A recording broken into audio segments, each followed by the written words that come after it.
Hello, my name is Charles Redwood. I was born August 5th, 1962. I'm a 50-year-old First Nation man from Cowessess First Nation Band. I have 6 children, 4 boys and 2 girls. All I can say is most of my life was full of dysfunction. I was lost. Who was I? I hid myself from my dad, my siblings, and my friends. I did not want to be around my children. I removed myself so that I didn't harm my children or cause them any problems. Not really wanting to find out or face the truth, I lost myself in drugs and addictions. A walking skeleton with one foot in the grave and the other on a banana peeling. Deep, long incarceration began to change my life. I got 8 years. I was a grown man, 23 years old. While I was in the penitentiary, I took some life skills programs. In order to get a parole, they make you look at yourself. And man, I hid myself. I had images I wanted to erase. I had to get real with myself. I realized I was still a little kid in pain. My mentality was stunted from the day that I was sexually abused. My growth in education and my learning ability was retarded by the pain. I never told anybody.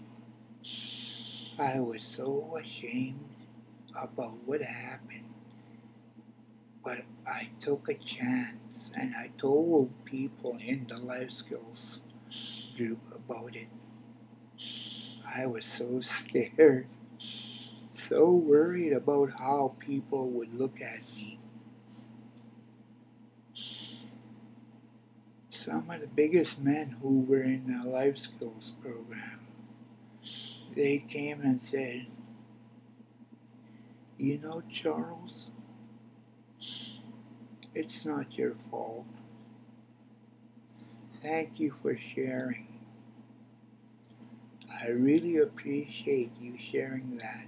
It took a lot of courage." It made me realize that positive reinforcement made me think maybe this is how I should be. Be real, be honest. I realized I had to touch the pain to deal with it, to tell myself it wasn't my fault. That's the footsteps in the sand. When I gave up on myself, the Heavenly Father's picking me up and carrying me along. This is the Son not giving up on me. He'll bring me home yet, or to Dad yet. I was finding religion, getting myself baptized. They were hard situations, hard on me emotionally, but I was getting real and facing myself and facing my problems. Getting religious was and practicing living a straight life. I got HIV in the year 2006. My dad was deceased already. He died in the year 2000. But my mother was alive. I got my blood work and they told me on Hamilton Street they couldn't tell me over the phone They told me I was positive. For what? Hepatitis C? No, they said, you are positive for HIV. I almost wanted to take that as a payment for, for God penalizing me. You turned your back on me one too many times. You don't appreciate the life I've given you, so take this. Dr. Duffy saw the good in me, and he said he wouldn't discharge me until he found me a place to stay. I had Dr. Duffy and Morag from APAS believing in me, so I decided that after quitting smoking, I would quit the drugs. They stuck by me, and Morag helped me get to Pioneer Village.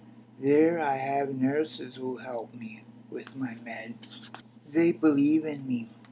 This is the most I've ever had people put faith and trust and confidence in me. And at such a surprising time in my life, I'm HIV positive and people are putting faith in me. Why now? When I had both feet on the ground and I never had this before, it took HIV to kind of slow me down and dummy me up. I'm not damaging or hurting other people now. Nobody's going to be sorry they put faith in me. I'm not going to mess with that. I've come clean to myself, my Creator, to my family, to the people who are important to me. They know who I am. I know who I am. Thank you.